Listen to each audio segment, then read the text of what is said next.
Hello everyone, and on behalf of WorkUp, I would like to welcome you to the third and final Spark webinar for 2023, Enhancing Practice at the Intersection of Disability, Violence and Youth. My name is Teresa Kellett and I'm a Senior Project Officer for WorkUp employed by ANROSE.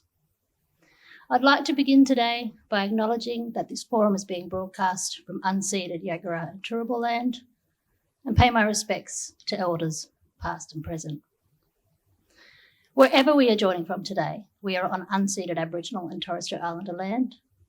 And I also acknowledge and pay respect to Aboriginal and Torres Strait Islander people participating in this session. Today, we will hear about two pieces of ANROSE research, focusing on the intersection of violence, disability and youth. We will hear about these projects and discuss their implications for practice and for the people we work with. We will then open the discussion for questions from the audience. Questions and comments can be submitted via the Q&A function. We encourage you to submit your questions at any stage during the webinar. This webinar will be recorded and made available on the WorkUp website as soon as possible. You can subscribe to the WorkUp e-newsletter to be notified when this is available. There is a QR code on your screen now that you can use to navigate to the WorkUp website. Speaking about gendered violence and systemic forms of discrimination can be confronting and distressing. It is important to take care of yourself while watching this webinar and after. If you would like to access support, please contact one of the services that are on your screen now.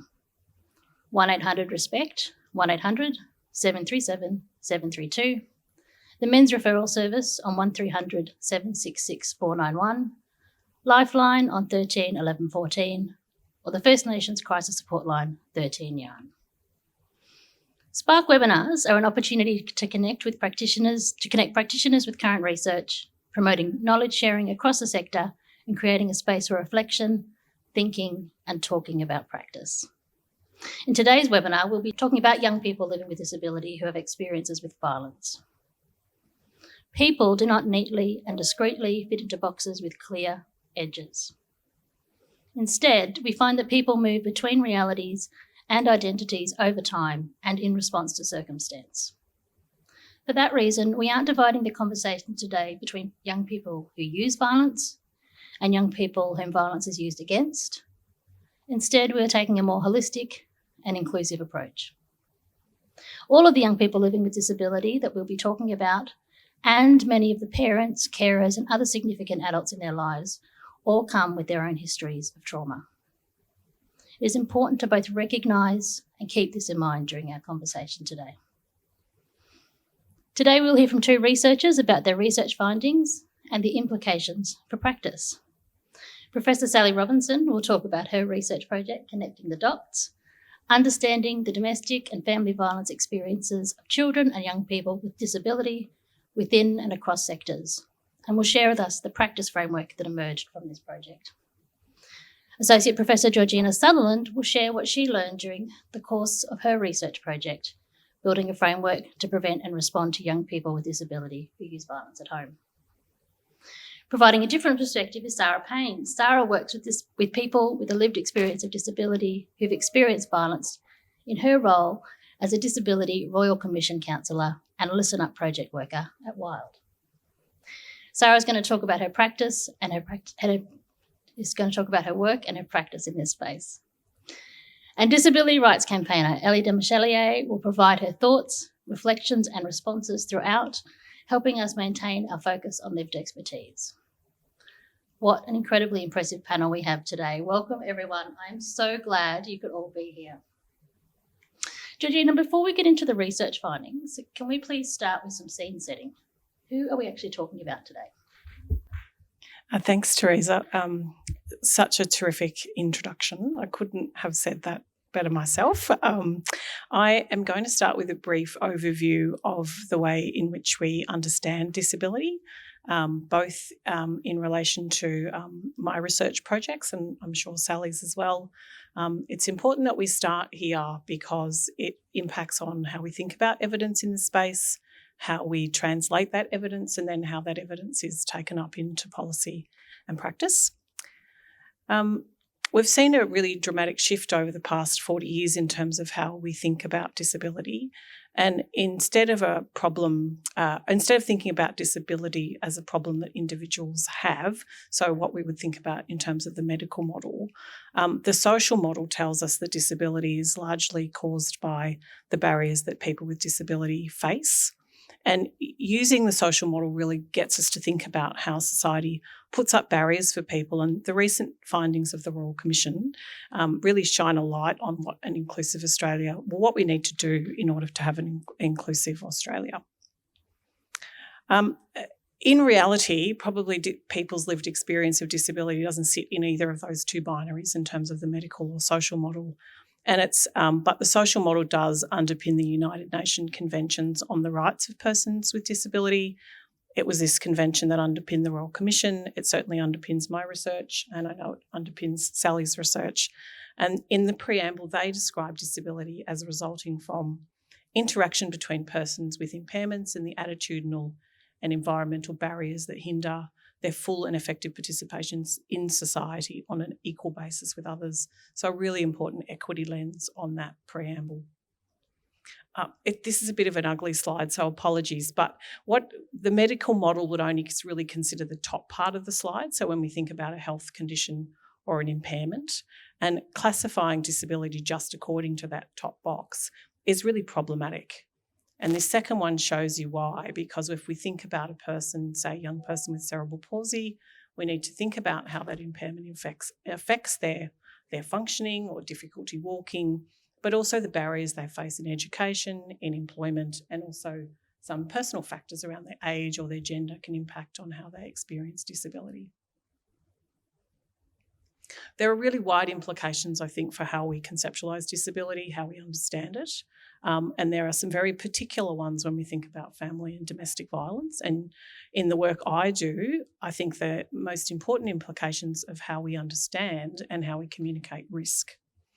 And Sally might have some others to add to this list. But for me, research about young people who use violence, so that the broad area of adolescent family violence, often collapses disability into a binary classification, so disabled or not disabled. Maybe not in and of itself problematic, but they often don't use best practice for identifying and classifying disability. So you might find across the research evidence, there's different groups that become classified as the disabled population or not disabled. And the findings often then evoke the medical model by positioning disability as an individual level risk factor for violence. So something that is inherent or something that's causing violence. And they often don't consider the behaviours and the social and interactional context in which those behaviours arise. Sally, I wasn't sure if you had something to add to that. Thanks, Georgina. I think that's a really helpful introduction for everybody in our webinar today. The other thing that probably is important in our conversation is about intersectionality and how that really affects children and young people's experiences. Because, of course, nobody is in the world as a disabled person or a not disabled person. They're here as a whole person with all kinds of experiences. And some things compound and magnify and intersect so that people have compounding disadvantage sometimes.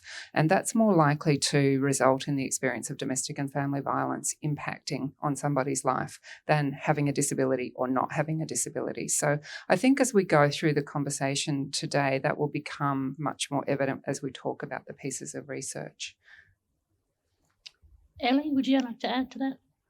I think it's also important to remember in the context of domestic and family violence and disability that it expands beyond the family unit and takes into consideration with disability the support workers in the environment, the caregivers that come into the home. And it's also not just the home, it's also the institutions where people with disability interact, and that's often where domestic and family violence can take place. So the context in which domestic and family violence can occur is actually quite wider for people with disability and can occur in a lot more places with a lot more people involved in domestic and family violence, which means there is a lot more risk factors at play.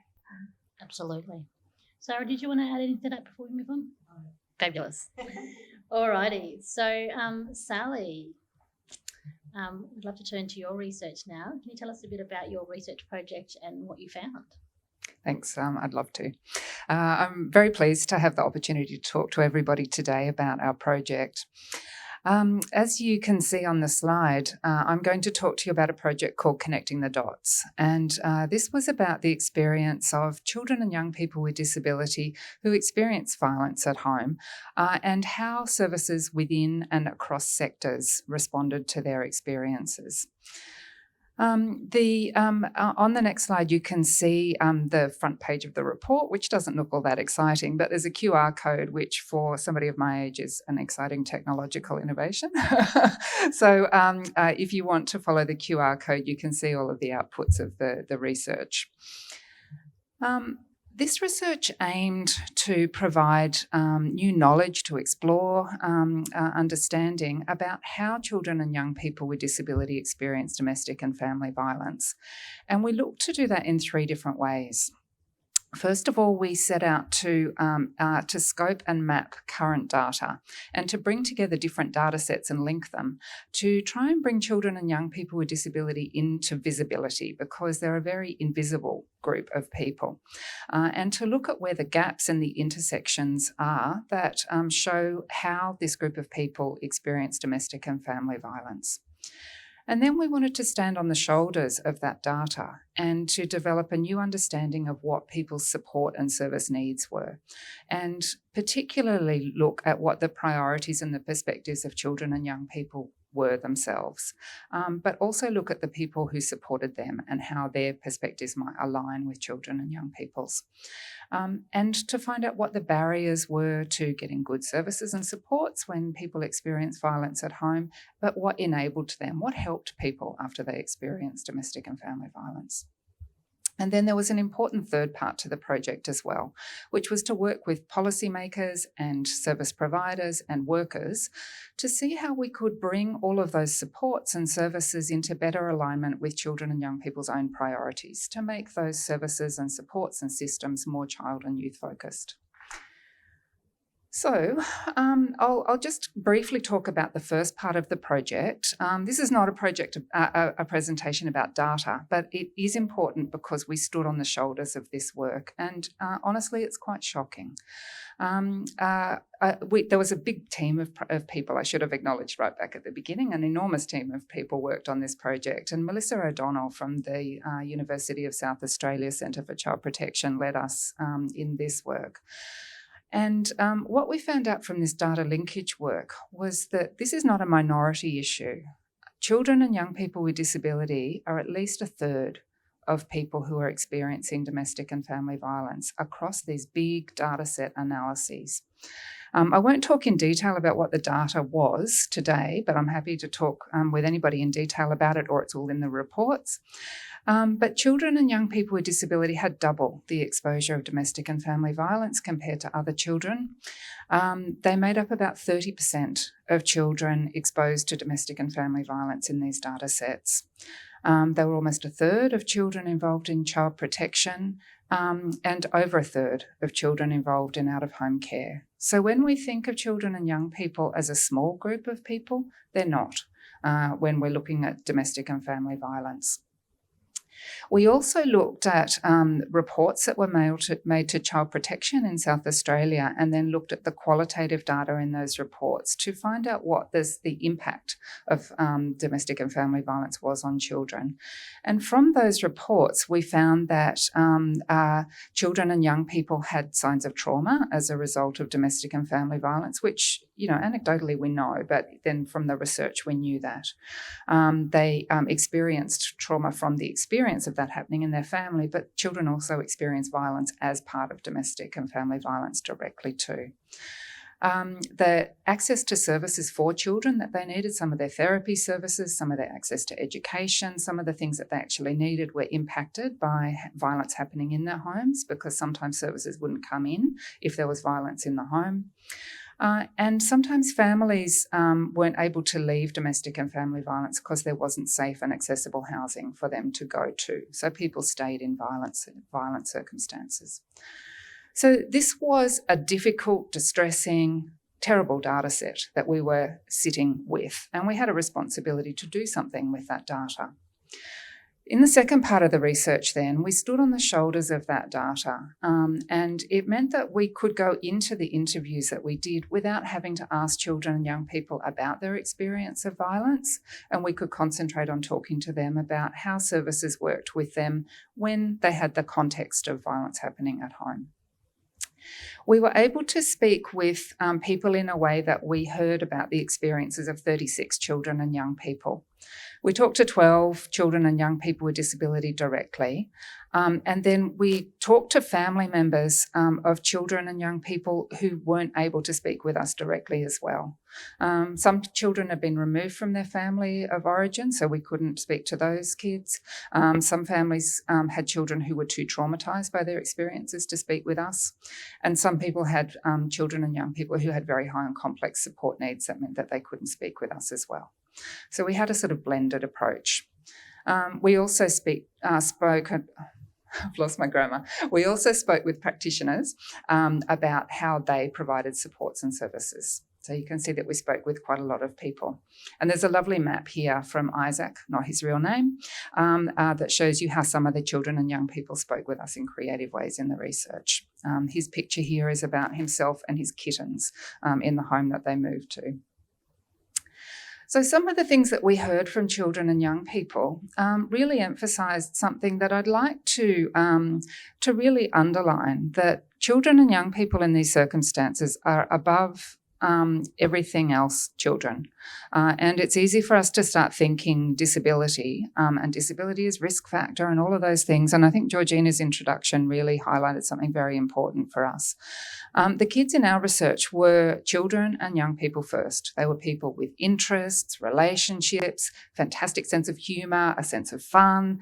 They were people who were loved and valued for who they were. And so it's really important that we hold on to that when we're thinking about all of the risk factors, all of the things that the things that get in the way of people getting what they need, that we're talking about children.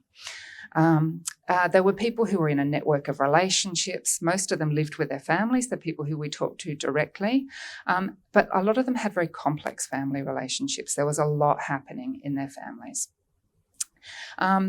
When people talked about feeling safe and not safe, children talked about safe adults who were in their close circles, who helped.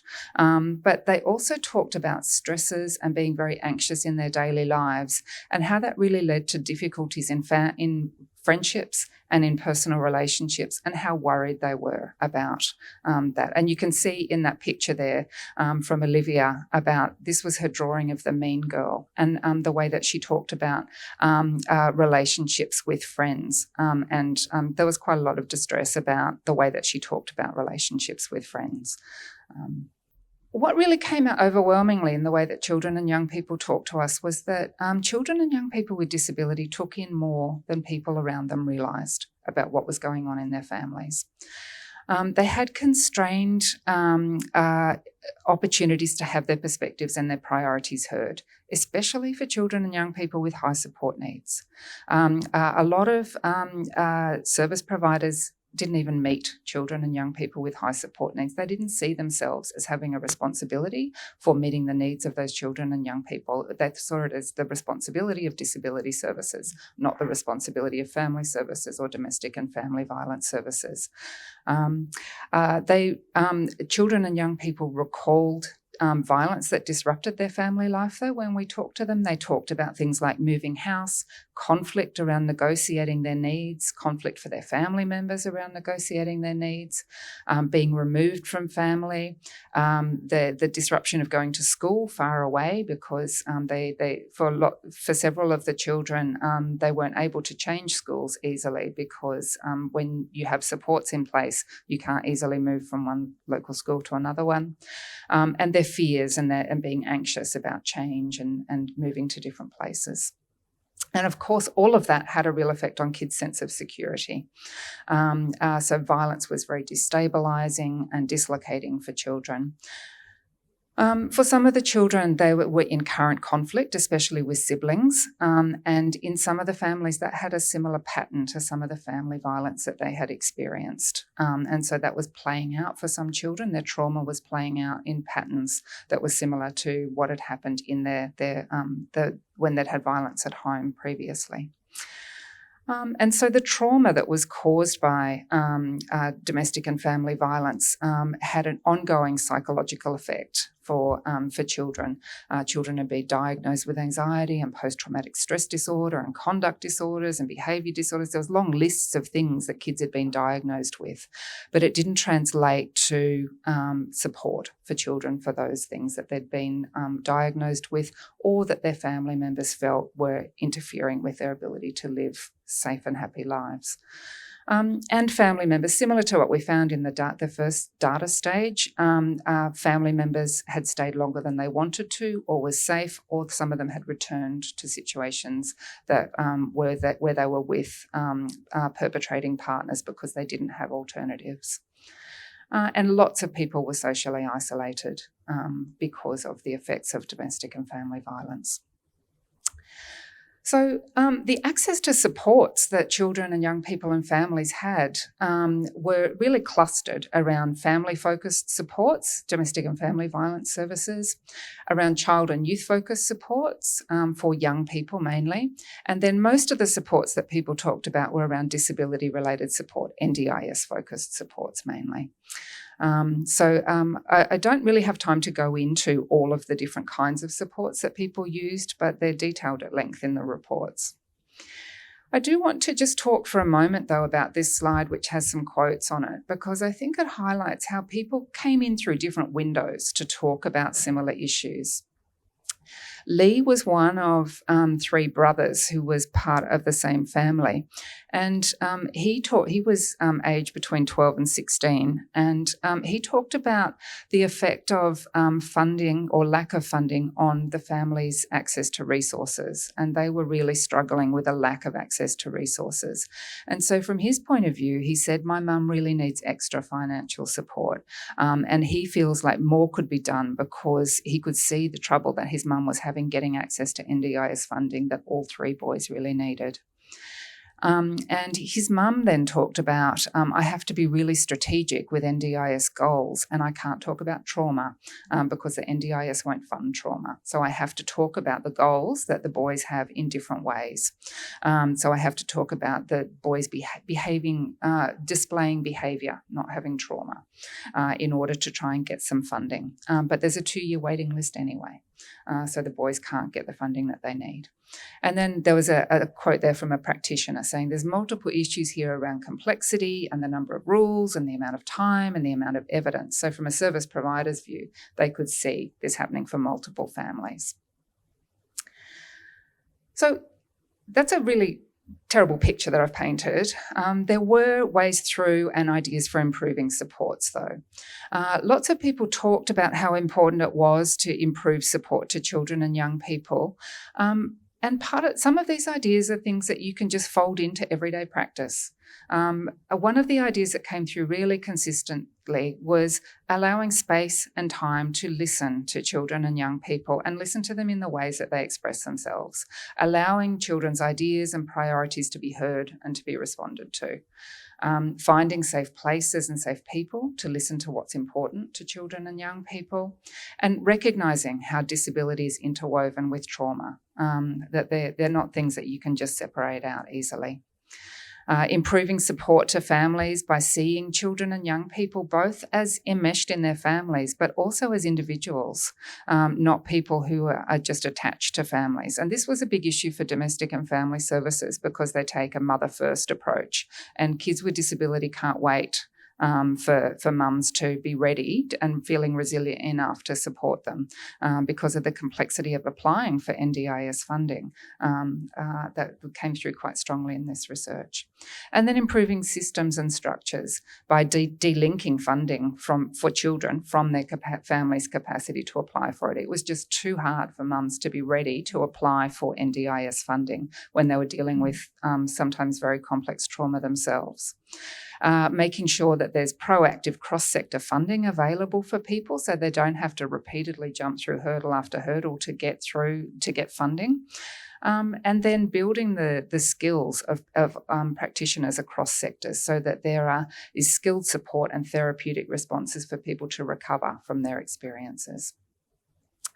So in summary, in this research, we saw a high proportion of children and young people with disability live in families who are experiencing domestic and family violence and are involved with child protection. So I really do want to emphasise that a substantial proportion of children who you see who experience violence at home will be people with disability. There's variability for exposure among children who've got different types of disability within that. There are complex challenges which are increased for children who've got extra support needs. There's a significant impact of domestic and family violence on those children, and they're across all sectors. So everybody who's in all sectors should be readying themselves with the skills and resources to meet the needs and the priorities of children and young people with disability.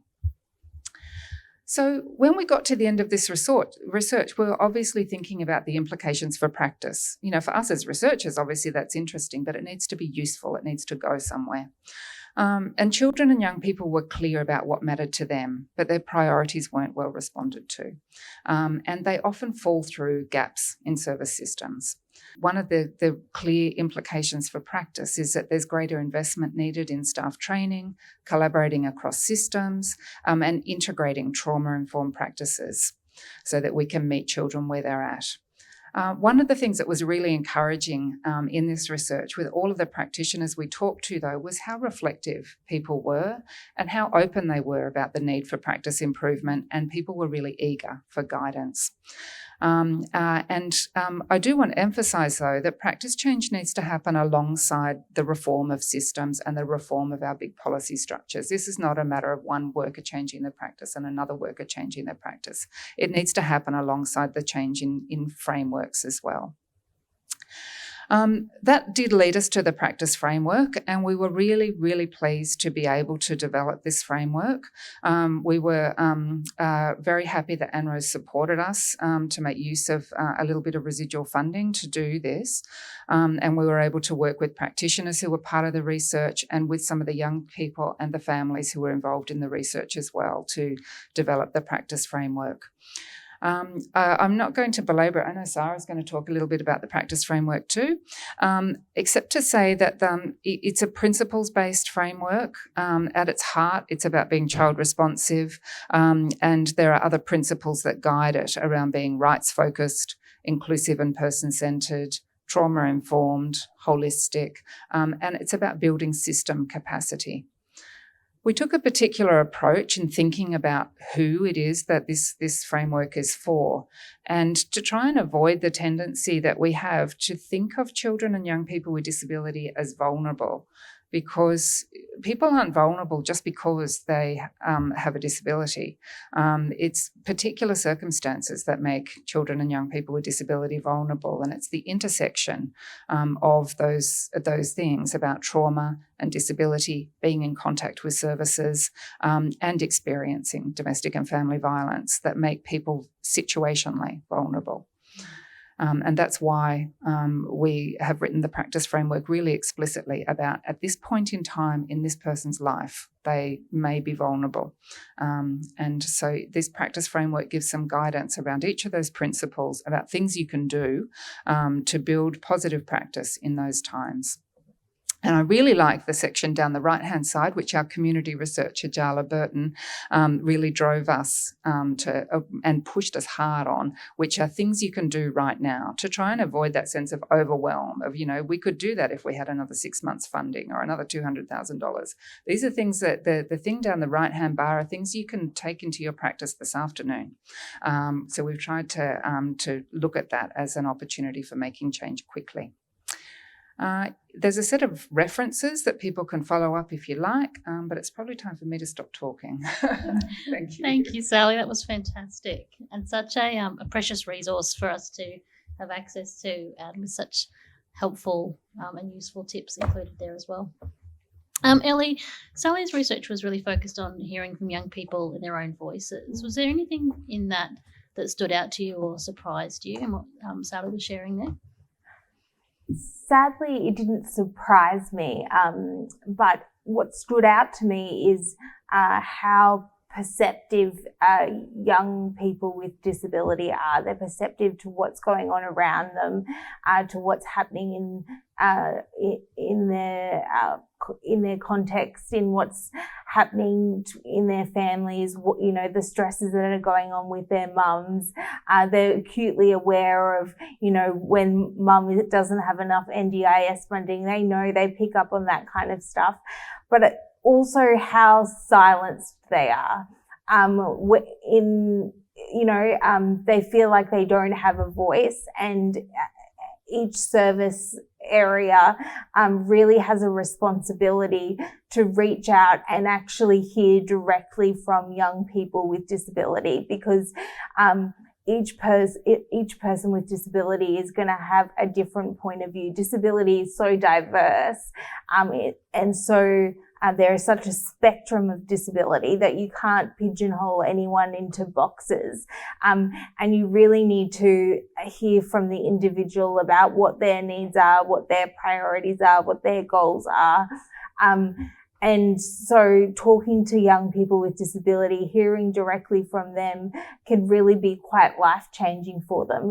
Just one person actually listening to them, actually hearing from them can be life-changing, because oftentimes what I'm hearing is they're quite silenced by the services around them. And so I hope that all practitioners know that hearing from the people with the lived experience, and not even their own parents know, or the services they've been with for ages know, but the person with disability is the one that you need to listen to. Such a good point. People that you need to listen to, and the people who have the broadest perspective on what's actually happening, as you were saying. Yes. And how all the pieces fit together and how everything is impacting each other. Yes. Sarah, is this resonating with you? You're coming from a practice perspective. Does this sound like what you see every day? Yes, absolutely. So thanks for having me here today. And I'm really wanting to provide a bit of a practitioner reflection on the Connecting the Dots research, both in terms of the findings and also the framework. Just a bit about me. I've been a social worker working in the fields of sexual and domestic violence for about 20 years, both in Lutruwita, Tasmania, and Brisbane, Meanjin. And currently I am just coming to the end of a role at Wild Sexual Violence Prevention Inc. for the Disability Royal Commission counselling that they're providing from that service. And probably useful just to talk a little bit about Wild, because it's a very unique service, a small service, but a unique service. It basically is a service providing recovery and case management to people with intellectual disability in Queensland, or Brisbane specifically, Caboolture and Beenleigh. People with intellectual disability 12 years and up who've been impacted by violence, which includes sexual and domestic violence. And we have a whole lot of other programs too, including project work we do, producing resources for people with intellectual disability and their supporters, and also for workers as well. And it's one of the rare services that actually functions within, provides a service within the intersection of violence and disability, and intellectual disability specifically.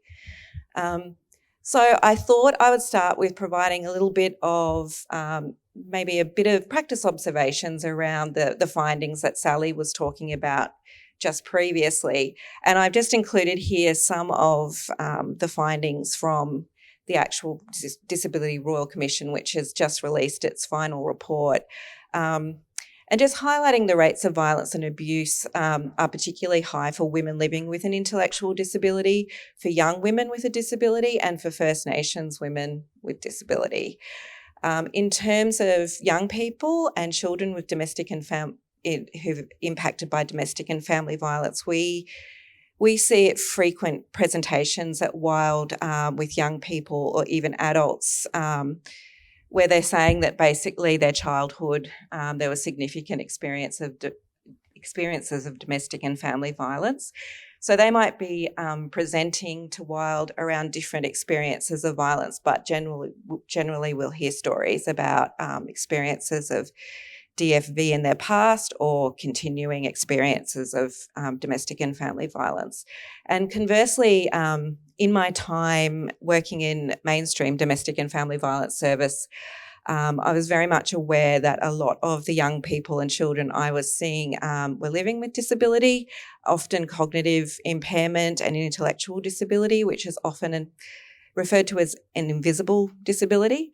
Some of that disability came from the adversity they experienced through things like fetal alcohol spectrum disorder and things like that.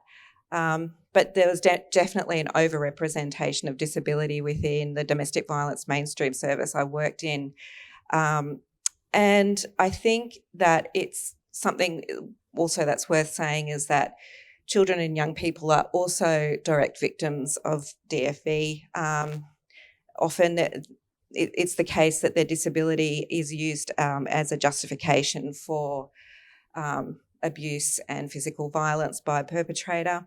The other thing we see is in situations of coercive control, a perpetrator interfering with a child or young person's care arrangements as a way to kind of get back at the other parent, manipulation of different systems like guardianship systems and things like that. So yes, definitely victims as well, not just witnesses. What else did I want to say? I think that's all in terms of reflecting on those findings, which definitely rang true. And more, I'd like to get on to considering practice in regards to the framework. So there are 6 different principles in the Connecting the Dot framework, the practice framework. And from a practice framework or a practitioner perspective, the first principle is child responsive. And in response to that, I'd like to say that it's really important when working in mainstream services or any services working with children and young people impacted by DFV to really get to know the young person as an individual, and starting with getting to know their interests and strengths rather than taking a deficit kind of lens to the young person, because there's a lot more to them than being a person with a disability or a person experiencing violence. It's really important. Communication is key, and I think communication is one of the areas that workers struggle with the most. And really that comes down to getting to know the young person and the way that they it's best to communicate with them and how they wish to communicate, really relying on information from supportive family and support workers for their tips on what might work best. And then over time, as you get to know that person, you know what works for them, and you can adjust your communication styles accordingly, because that's what it's about. Practitioners adjusting their practice to be accessible and inclusive. So obviously when working with young people, you must be fun. If you're not, you will not be able to work with any young person, whether they have a disability or not. And there's a few specific things about working with young people with intellectual disability that are important to know.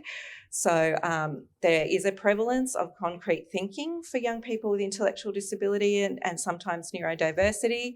So breaking down abstract terms like justice and safety and all those kinds of things are really important.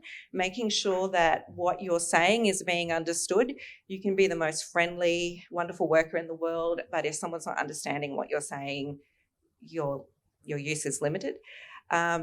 Recognising things like compliance and masking that might go on, particularly for young people. Masking, I think, is a big one.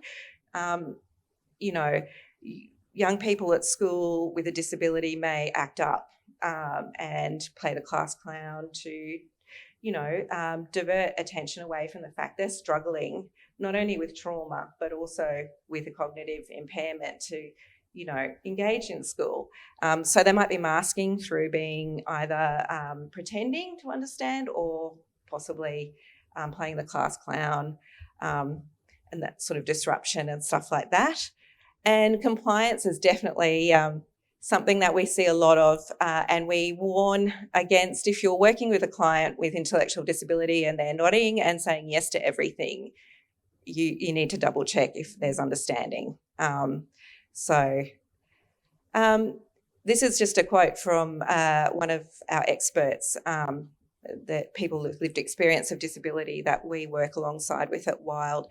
They say some people with a disability might pretend they understand, so it's important to double check. The person might be a bit embarrassed to say they don't understand, and this was what I was like in the past. And we do a lot of work at Wild around helping people supporting them to be really honest, give us feedback, practice saying what you think. And that's work in itself. So the second principle, which is rights focused, is one which I'm particularly passionate about. In our work at Wild, we start with a rights-based conversation, usually in a first session with young people and anyone we work with, which is about their rights as a service user. And we engage in that with using easy read resources. We break down the idea of rights, and we usually explain it as rights are rules to help everyone get what is safe and fair. Often people living with disability and particularly intellectual disability, those conversations are just overlooked. People don't believe that people with disability should know about their rights and particularly intellectual disability. And they're really interested. I was going to swear then, but they're really interested in it. It's not going to move. Oh, no, it is.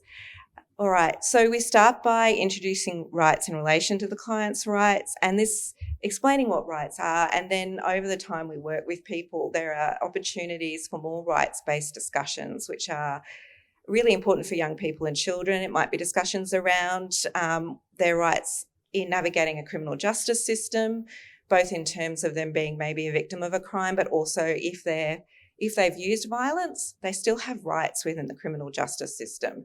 It might be about rights to do with disability or just being rights to do with being a young person. So they're definitely the kind of conversations you can include in practice, and they're really important. Trauma-informed, that's principle 3, absolutely. I think, being aware of the context in which you're providing a service to a child or young person is really important when it comes to being trauma-informed.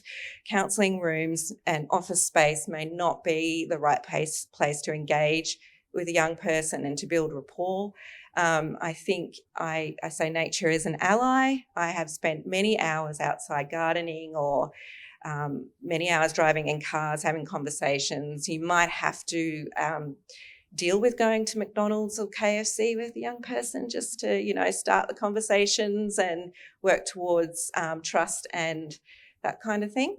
In terms of psychoeducation, I think around trauma, this is another area where I think for people with intellectual disability, it could be overlooked that this is all too difficult to teach, but people are really interested in understanding how trauma impacts on their minds and their bodies and their relationships. And the concepts around trauma and trauma symptoms can be broken down and explained and revisited so that people get a really good understanding of what's happening for them when they're triggered.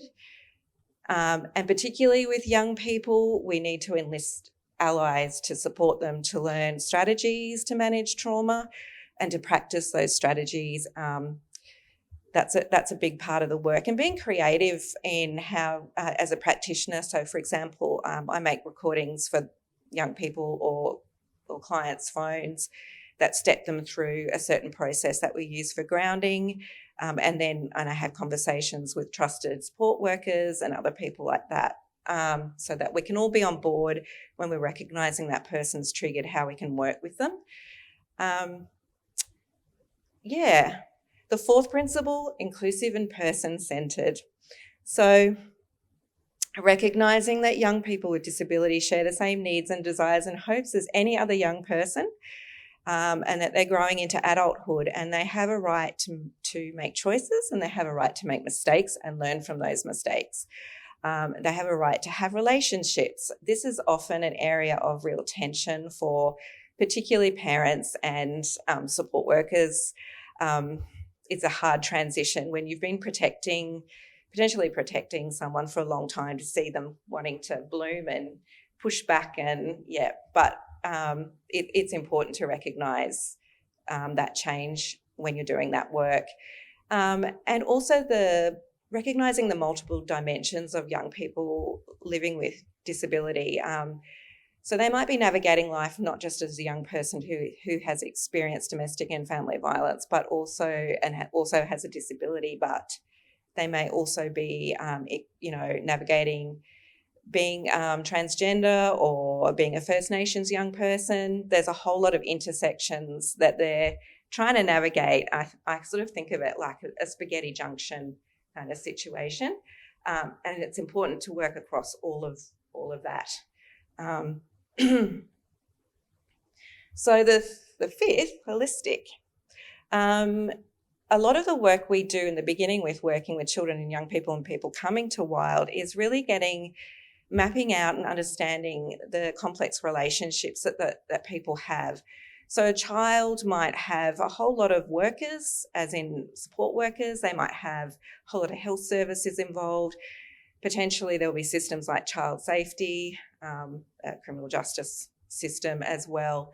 It's important to get a really clear idea about all of those people and particularly what they mean to the young person, because who you assume might be a support and helpful may actually not be someone held in high regard by that young person or that child, or you just don't know. And so when we're creating like that community of care for a young person who's experienced domestic and family violence, we really need to include them and be transparent with the young person around who we're communicating with and why we're doing that, gaining consent from that young person when we can. It's a really important, because sometimes you'll get people, well-meaning or not, who are trying to get information or share information, and the young person has not been informed of that, and that might be something they don't want. Also, another thing to be aware of is legal guardians for young people over 18 who might need a substitute decision maker.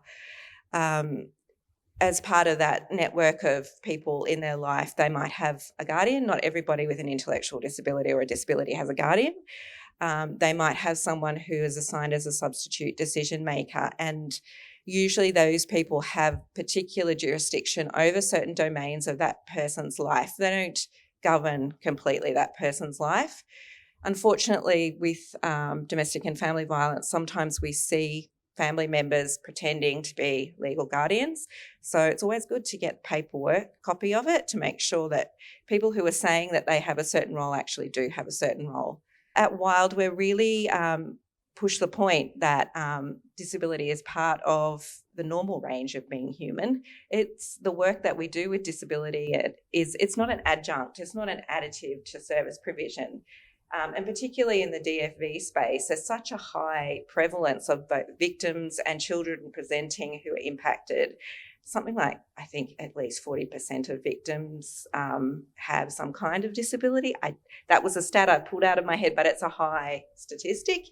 And so, at Wild, we are really on about there can't be one little service like Wild that does all the support for people with intellectual disability or disability. Services need to get across the adjustments that they need to make in their practice and in, the way their services are structured to better, to make inclusive services, basically. So just so you know, we do provide a lot of training and resources to workers, particularly to the DFB sector. We do provide training with police. And I would really encourage really skilling up workers in the DFB space around working with disability. We also have some great stuff online, particularly the And You Think That You're the Expert website. That's got a lot of resources actually made by people with intellectual disability around service provision, what is a good worker, that sort of thing. And then we also, on our Wild website, have a large number of resources for people with disability about sexual and domestic violence. So I'd encourage people to look at those, start there. There's a lot. So anyway, thank you. Thanks, Sarah. That was great. I really appreciated the way you unpacked your work in the context of the practice framework. It really helped bring that to life. Yeah, thank you. And I just want to add too, in addition to the resources that you were sharing, there's also a suite of resources on the Work Up Queensland website in the Resource Hub under the Develop the Resource tab, I believe. Work Up did a project a while ago where we developed some resources for people working in our sector to help them provide better services to people with disabilities. So I encourage people to check those out as well. Turning to you now, Georgina. Your research aimed to enhance our understanding about young people who are using violence in the home. Can you tell us a bit about your project? Yes, I can. My project was separately funded by NROSE, but as I was listening to Sally speak, it was just so clear how many connections there are. That connecting the dots should have connected across to this project. I think what I'm going to present now is really almost a mirror image of some of what you said, and of course relevance for the practice framework. The slide that you've got here in front of you is just to acknowledge the project team, so the investigators who worked on the project, who brought a multidisciplinary and also a lived experience perspective to this project. That's the front of our report. I'm not even tech savvy enough to create a QR code, let alone use one. So, and just to acknowledge that we connected with lots of people across this project, and they were so helpful in how we were thinking about it, and they really challenged us around the issue, challenged us in our approach to the project. And I just wanted to acknowledge the participants who took part and the stories they shared. Was funded by NROSE, but I want to also acknowledge their support. So their support in us being very, maybe tricky, but we were saying, be really cautious about how this is communicated, the language that was used, and they really listened. So they really took a lot of time and care with what we were presenting and media releases when they came out. So I think they were really eager to learn and they really listened. So I wanted to acknowledge that. As a bit of background to the project, we know we started off with the evidence about high rates of young people with disability who are receiving family violence or child protection and legal responses to their use of violence at home.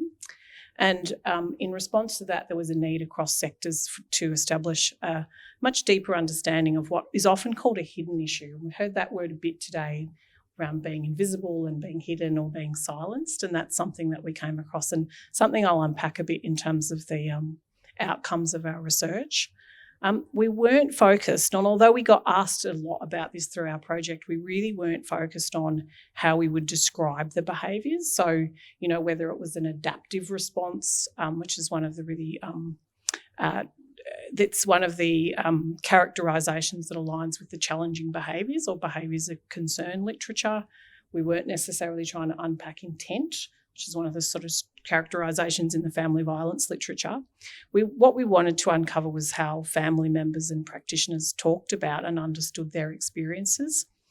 We weren't able to speak to young people directly because we undertook this in one of Melbourne's second really long lockdown. So speaking to anybody was really quite challenging, let alone speaking to young people who were using violence. So this report and the findings are not supposed to speak on behalf of young people. It's about how families experience it and their experiences with services as well.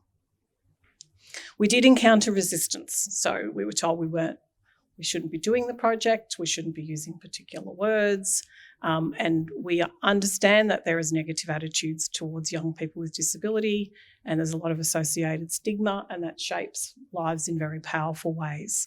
And so the question we challenged ourselves with, and the questions we were challenged by others with, was how we undertake this sort of research that explores young people's use of violence, abuse or harmful behaviours at home that does not contribute to further stigmatisation.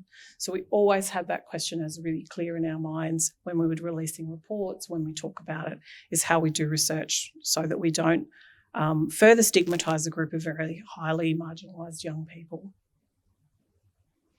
What we did, an exploratory qual study, so we're looking at generating some new evidence. We collected data where our data source was in-depth, semi-structured interviews, 12 mums who identified themselves as having experienced violence at home. In our call out for participants, we asked for any parent, all forms of parenthood. We only got responses from mums, which probably doesn't surprise anybody. It's a limitation of the research that we didn't hear from dads or from other carers, but I think it resonates with who is particularly driving and managing service responses at home. We also talked to 16 practitioners with direct experiences working with young people. And we note that the perspectives of young people is a critical missing piece from this work. What we found overall was very complex experiences for families, and I think that reflects what you talked about already, Sally. Violence had been a part of these families' lives, often for a very long time, and mums particularly talked to us about specific gendered effects around participation in the workforce, things like that. But one of the really strong themes was around feeling of shame, stigma, and feeling really alone, isolated and abandoned, particularly by services that they thought would support them. And there's a quote on screen that one mum noted to us, there's probably a lot more behaviour and stuff that goes on that people don't ever find out about, because it's embarrassing to say, look, I'm pretty much controlled by my 16-year-old so he can feel safe. And in the meantime, he yells abuse at me, punches holes in the walls. I mean, you're not going to go around telling people stuff like that. It's a very lonely and isolated place to be. And that was really what we heard from lots of families. I'm now going to go through just some of the key themes that we heard through the research. And again, I think they resonate well with what we've heard, and I think resonate really well with the practice framework and some of the practical implications of this. One of the predominant presenting themes from both mums and practitioners was this backdrop of violence and trauma for young people, and that was violence both within and beyond the boundaries of family life. So Mum talked to us about past and current experiences of adult perpetrated violence at home. Lots of the mums we spoke to identified as victim survivors of intimate partner violence or domestic and family violence. But they also talked to us about discrimination and marginalisation, including sort of bullying victimisation for young people at school, in educational settings, in their engagement with services. So this discrimination was really present in day-to-day lives of young people with disability. And all participants, so mums and practitioners spoke about how this backdrop of violence made it much more complex for service provision, so for their experiences, but also for service provision. Another commonly occurring themes that mums and practitioners spoke to us about was this very high level of unmet need, but often in the context of really extensive service engagement. And this is a quote from one mum who described her family feeling like they were under a pincushion. They were a pincushion under a spotlight of services. And she went on to say, I don't mind at all if it's coordinated and it actually makes sense, but all of these things operate in silos and none of them talk to each other very well. And we know from prior research that children and young people with disability who are using harmful behaviours at home do tend to be in contact with a greater range of services than other children, often for a greater period of time. And that's certainly what we heard. But we also heard, and Sally's already said this, that services and systems struggled to meet the needs of young people with disability. And there's a lack of disability inclusive practices in specialist domestic and family violence services, and a lack of violence literacy in specialist disability services. And that's not new. Like that's not a revelatory finding that we've talked about, particularly in the domestic and family violence space. We've talked about that for a really long time. I know you have, Sally, in some of your prior research. So we know that exists, and I think we really need to bring those two things together. We certainly heard fears related to service engagement, but we also heard very strongly that asking for help can make things worse, so that systems and services can and do contribute to trauma. We heard pockets of good practice, so there's certainly promising practice out there. Like Sally and Sarah talked about, there is an expressed desire to do better from practitioners. There was not one person who was sort of sitting on their laurels thinking that they were doing a good job. They actually expressed desire to want to know how to do this better, but overall a lack of skills, training and knowledge. And as one mum talked to us about, we were begging for help. The service response was, well, it would have to be a prison cell because we've got nowhere else for him to go. They told us the only way he could help would be to have him admitted to hospital, and then you refuse to pick him up, or if he entered the criminal justice system. So this idea of relinquishment was raised quite often in terms of that was the service response because there's really nothing else out there. Domestic and family service responses. We heard a strong message from mums about balancing the needs of all family members, including the safety and care of themselves, particularly safety for themselves, and care and safety for the young person with disability, and the care and safety of siblings, care and safety for other people in the household. They were managing that. But that wasn't really very well understood by specialist domestic and family violence services, who tend to have really rigid models that centre around the dynamics of adult perpetrated violence, and that's not very helpful.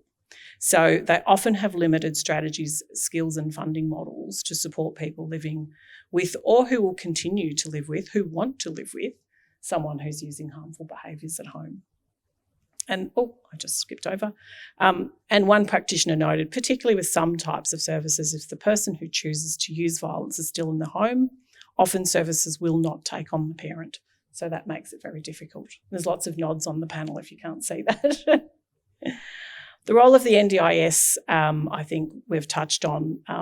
We know it's an important component of a multi-sectoral response to the use of harmful behaviours at home, but it's not well aligned, it's not very visible. Trauma is not necessarily recognised. We heard mums talk about that a lot. They often have to find, as Sally noted, other ways to get the supports they need because they're not what they need for is the behaviours, but it's not easily accessible through support packages.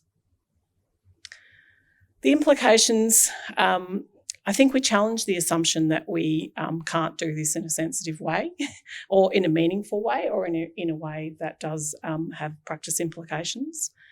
We challenge that it's a hidden issue because I don't think it is a hidden issue. I think it's misunderstood, it's overlooked and ignored. So I think to say it's hidden is just hiding what else is happening in terms of the silencing. And of course it's exacerbated by the need for mums who often feel like they need to self-censure or they fear disclosure and the siloing around knowledges and expertise. And I think my sum up is exactly what everyone has talked about today, which is the need for safe and supportive spaces for young people and for families to disclose violence that's happening and to be able to explore and make decisions that's best for the young person and for their families. Thank you. Thanks very much, Georgina. I was just thinking about what you were saying there, and the point that really resonated or really stood out to me was this concept of being both overserviced and yet having these high levels of unmet need at the same time. And just thinking about that from a practitioner perspective, we're so quick when we hear a need to go, oh, I've got a service for you. I could refer you to this place, or I know someone who can help you with that. And just, I guess that's a real call to action for us to really think, okay, what is that extra service going to give, and how can we do this in a more coordinated, considered way that actually responds to what people actually need and want? And is it just here's a Lego brick that I can stick in the wall of services? Mm. Anyway, that was what I was reflecting on as I was thinking about that. So Ellie, the title of the webinar today is Enhancing Practice at the Intersection of Disability, Violence and Youth. What is missing from what you've heard today? What do we need to be doing, or what do you think practitioners need to know that we haven't covered or maybe hasn't been brought up so far? Well, firstly, can I just reflect on the last two presentations, please, and that they have been the polar opposites of what should be done. What we've just heard is an example of young people with disability pretty much being othered. I'm going to put you over there. You're too much trouble. You're a burden. You're over there. You're othered. Even though you're the ones being bullied, you're the ones with trauma, you're the ones that actually need support and strategies and trauma-informed support and services. We're going to other you over there because you have too difficult to deal with. We're going to other you. Whereas what we heard before that is, if you treat young people with disabilities like individuals, like people, if you have fun with them, if you find out what they love, what they enjoy, if you talk to them and treat them as if they are your friends or your daughters or sons, or, people that you engage with and care about, then you're going to have an experience in which they open up and share with you, and then you're actually going to be able to help them in a meaningful, trauma-informed way. You're going to be able to share information about human rights. You're going to be able to share information about what they need in order to keep safe. You're probably going to find out, sadly, about abuse they've never told anyone else about, and that way you can keep them safe. We've just heard two polar opposite examples of how you can work with young people with disabilities. And we need to keep remembering that we can't segregate and other young people with disabilities in our communities, no matter how challenging we find them, how difficult they are, how worrying we find their behaviours. That when we see that, we should see a child in need. We should see a child that needs love and care. And I just want to reflect on that as a starting point in which we all should come from, no matter what's happening. Like that, it's heartbreaking to hear those stories, because what I'm hearing is children who are desperately crying out for care and safety and love. And I just want to stick them over there at Wild and get them some support and services. But what reflection today of what we haven't heard, I think we have to remember there is a gendered focus on abuse. And there is different types of abuse that women face compared to men, even at a young age. If you look at what the Royal Commission found, it found that young women are likely to be face sexual abuse and abuse in the home at much higher rates than men, even at a young age, whereas men with disability are likely to face more abuse by strangers on the street. So it's not a competition of who gets the most abuse, but it's just about where the abuse comes from. So when you're having those conversations, you can be aware of what's likely to be going on with these young people. Young boys are likely to be attacked on the street for being disabled, whereas young girls are likely to be sexually assaulted by support workers because that's unfortunately what the statistics tell us. So I think that having that gendered lens on violence against young people with disability is really important. Totally agree. And I think the more we understand, the more we can provide the best responses to the individual. Correct. And that is my takeaway for everybody, is that young people with disability are individuals. Every single one is different. You know, if you would have come up to little Ellie as a teenager, I probably would have wanted to be very compliant because I'm a people pleaser. Mm-hmm. And so I would have said yes to everything, which is not great. But if you would have got to know me a little more, you would have known my autistic obsession was the news. And if you could get me in front of the news, I'd tell you anything. And like what 12-year-old loves the news? Like, you have to get to know me to find out what my love is. And then we'll be best friends. But it's just a reminder that we are all individuals. It doesn't matter if you've worked with an autistic person before, the next autistic person that comes along is going to be very different. And you've got to come in with a fresh new set of eyes. Absolutely. And I think that's a theme that's come out in everyone's presentations and conversations today, that we're talking about individuals, we're talking about people, we're talking about children. It's not an alien species that we're talking about.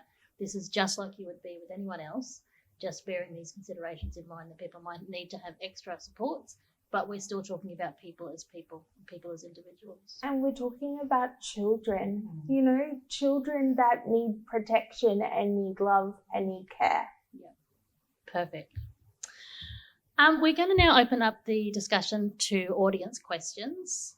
So if you have any questions or reflections that you would like to submit to the panel, we will do our best to answer them as much as we possibly can. So I'll be having them come into my computer here and I'll be trying to feed them to the panel. If you have a specific question for a specific panel member, make sure you call that out in your question so that we know who to point it at. But while we wait for questions, Sarah, I'm going to go to you and I'd like to invite you to respond to what you've heard. Well, I'm really glad to hear that. I feel like we're all the research is matching the reality, and that's good. And the strong messages around working with people with disability in a way that's not an add-on or an adjunct, but understanding, that people with disability that disability is part of the range of being a human, and I think that a lot of just the confidence building for workers in the DFE sector and skill sharing and knowledge sharing is a key to help people feel more confident to be able to do that work. And just because you get referred someone who has a particular diagnosis or a label, it's about getting to know them as people. Yeah. I've got a question here that you might want to answer, so keep the microphone with you. So you talked in your presentation about checking to make sure the person who says they are the guardian or the decision maker actually is, and actually knowing and having that paperwork to back that up and not just relying on people's assertions. Yes. So the question here is any suggestions for working with people with disability, young people, when family or care providers are speaking on their behalf and possibly the perpetrators of violence? Speaking on the young person's behalf, look, I mean, we have this all the time. We're quite upfront with, particularly gently with parents, but say support workers and professionals that we want to hear from the actual young person or the client.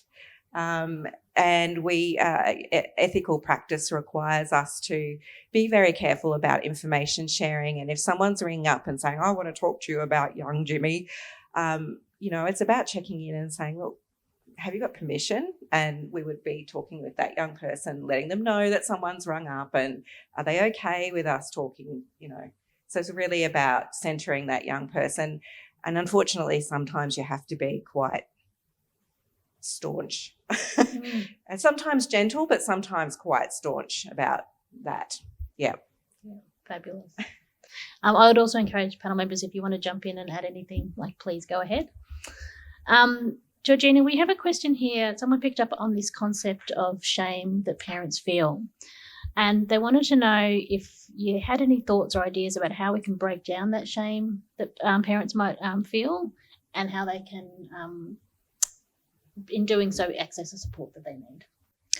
I suppose there's a couple of ways that sort of shame or particularly mums were talking to us about shame, and it was about negative attitudes about disability and also around shame around the violence. So it was a real double-edged sword for them. So I think that the way Sarah has talked and the Disability Royal Commission talks about disability as part of the sort of diversity of the human experience, I think, I've taken that quote from the report and I'm highlighting things, and I think that's one of the ways. It's around what we would think about breaking down ableism and then breaking down sexism, as you talked about gender defects, and sort of breaking down some of the stigma around families experiencing violence, because certainly that was considered to be, for mums, that was considered to be very atypical and as a family experience. So we'd heard a lot from mums too about, so what is a family supposed to look like? And it's not supposed to look like what mine is. So there was a lot of that they were unpacking. How we do that, Sally's got the microphone. She's picked up the mic to respond and go for it. Look, we need in this country to completely culturally change how we look at disability. We need to have a conversation about the fact that 1 in 5 people in this country have a disability, and yet the unemployment rate for people with disability has remained the same for 30 years. It has not changed 1 percentage point in 30 years. We have to look at the fact that, we still have 20,000 people working in sheltered workshops in which they make, as little as $2 an hour. We still have 20,000 people living in group homes, sheltered away, segregated, othered, isolated from the rest of the community. And let's be real about special schools and segregated education. We still have intellectually disabled people segregated from a very young age from their peers. We have a problem in this country about, again, othering people with disability, making them feel like they do not belong. They aren't included, they are excluded. They are put over there because they are problems, because they are burdens, because they are challenging. We are given these messages since we are very young people. We are told this our entire lives. And so imagine the shame we feel when our disability causes us to act in a way that is not socially acceptable, and that puts pressure on our families, and we see our families struggle. Imagine the shame we carry as people with disability. We need to break down that shame by actually having a better understanding in this country of how disability operates, how brains work, how trauma impacts young people. We actually need to have a national conversation about our biased and ableist views on disability. It is not on the young people or the parents to do the work. It is on all of us to actually look at our lives and look at how we have segregated ourselves from people with disability and break down the barriers in our own lives and actually work on being more inclusive and more thoughtful about how we think about disability.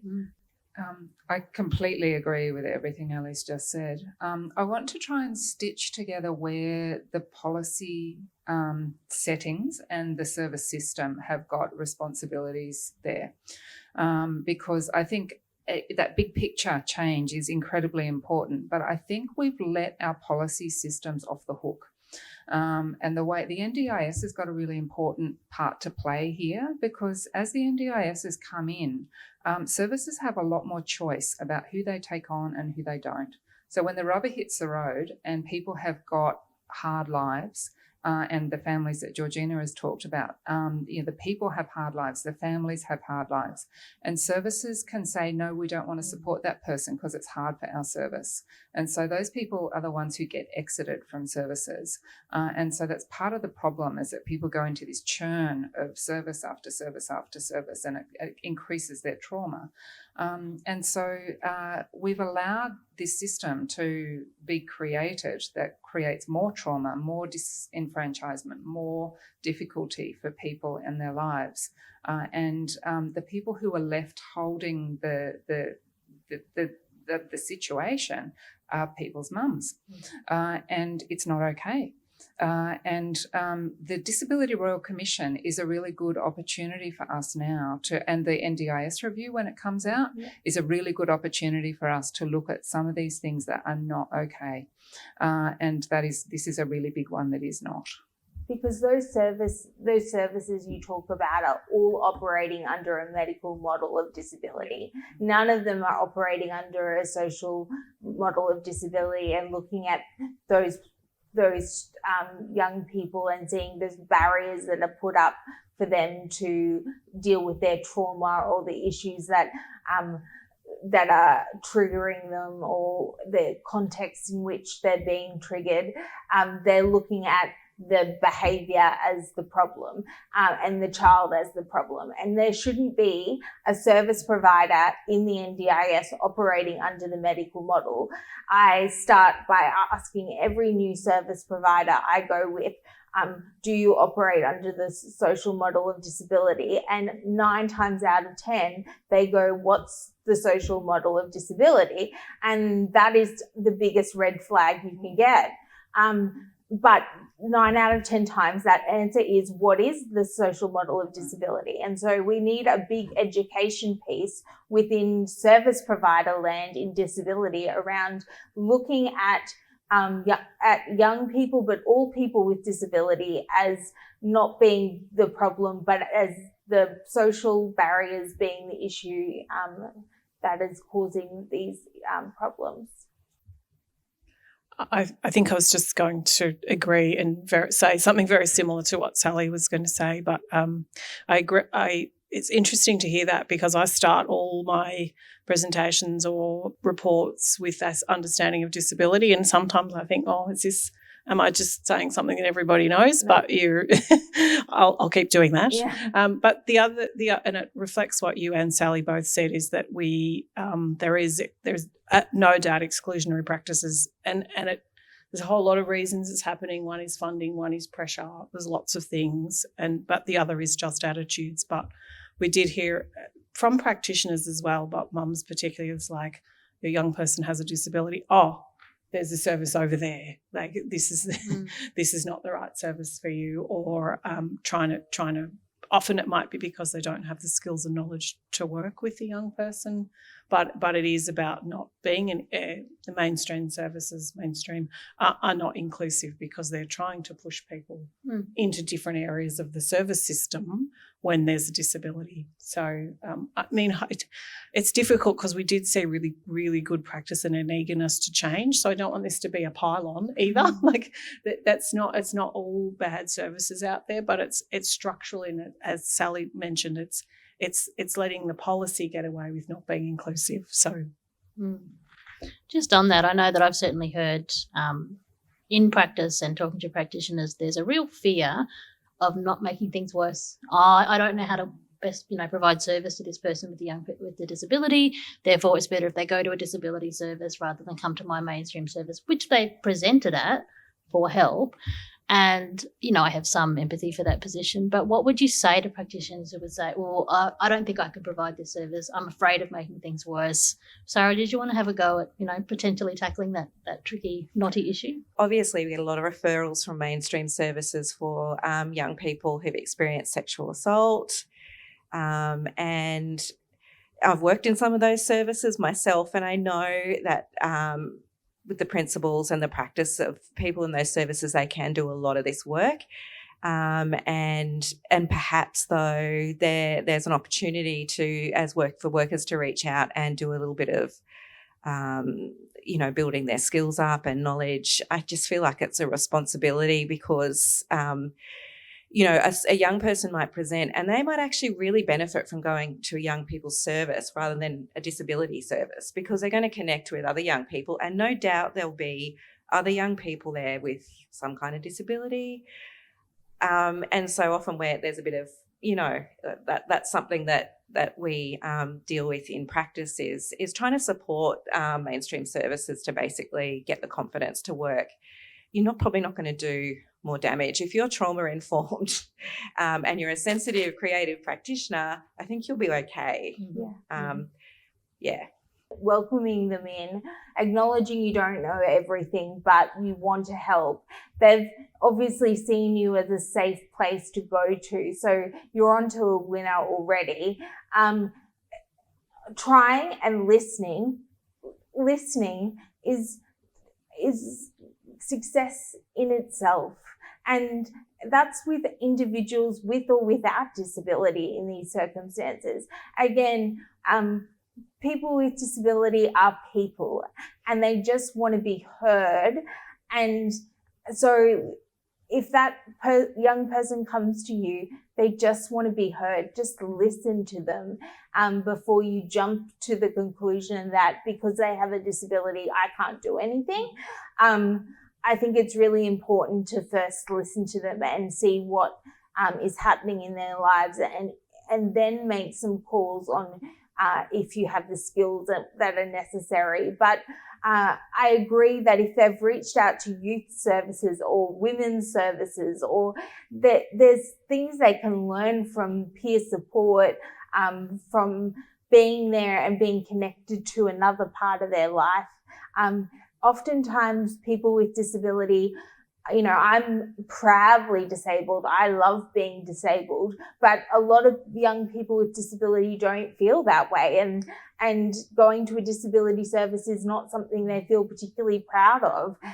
So if they've gone to a youth service, they might want to stick there because they don't want to be seen at a disability service. So it's important to try and listen first before rejecting. Perfect. Some of the examples that came out of the Connecting the Dots practitioner experiences that were really helpful practice were when practitioners recognised exactly that children and young people had come in through a particular door for a particular reason. So there was a really lovely example from some social workers in a regional community where they built a youth basketball group for a group of young men who'd come in with a particular reason for coming in through the youth door. They didn't want a disability group, but they wanted a reason to come together as peers. And they went off and collaborated with some other people who had expertise in disability to build their own confidence at the same time. And so they, around the back of that group, they were building their own expertise in meeting the trauma-informed disability-related needs of those young men at the same time as they were, through the front door, meeting the needs that the young people said they wanted. It was a really lovely example of being child-focused, disability-focused, trauma-focused all at once. I really went to what Zara was saying about being creative. Yeah. I have a lot of other questions that have come in that unfortunately we won't be able to get to, and I apologise to people who've sent questions in that we haven't responded to. Some of them are quite tricky, like asking us to dive into the legal side of things, so I've saved you all from trying to answer those ones. So I would just like to say thank you, everyone, for joining us. We have come to the end of our time for today. I would like to thank Professor Sally Robinson, Associate Professor Georgina Sutherland, Senior Disability Rights Campaigner Ellie de Machalier, and Sarah Payne from Wild, whose position description is wrong on the slides, and to the attendees for your participation and thoughtful questions today. You can find out more about these projects via the ANROS website. Visit anros.org.au. You can find out more about the services that Wild provide by visiting their website, wwild.org.au. You can connect with Ellie via her website, where you can also access her writing and a range of other media appearances at elliedemachalier.com. The recordings from today will be made available on the WorkUp website as soon as possible for you to share with your colleagues, as will the slides. If you have any questions or comments about this webinar, please contact me at teresa.kellett@anros.org.au. And if you enjoyed today's webinar, you might also be interested in the other Spark webinars we have presented this year. In June, we unpacked the latest National Community Attitude Survey and Personal Safety Survey, data with Dr. Nicole Weeks, Professor Kristen Deemer, and Men & Co team leader Sophie. In September, we learned about the action research that resulted in the Healing Our Children and Young People practice framework in conversation with Dr. Candice Butler, Professor Daryl Higgins, and community researcher Carol Miller. All of the recordings and presentation slides can be found on our resource hub of the Workup Queensland website. And today's recording will also be available soon. You can stay connected with Workup to hear about our Spark webinar program in 2024 via our website, our newsletter, and our Facebook group. And we have an exciting new event coming up in November. We are proud to announce a People, Culture and HR Forum. This forum aims to bring the Workup capability framework to life and explore innovative ideas and new thinking in attracting, recruiting and retaining our workforce. Join us in person in Brisbane to hear from the former Australian of the Year, Grace Tame, and an impressive lineup of sector leaders. I hope to see you there. I'm Teresa Kellett, and on behalf of Workup, thank you and goodbye.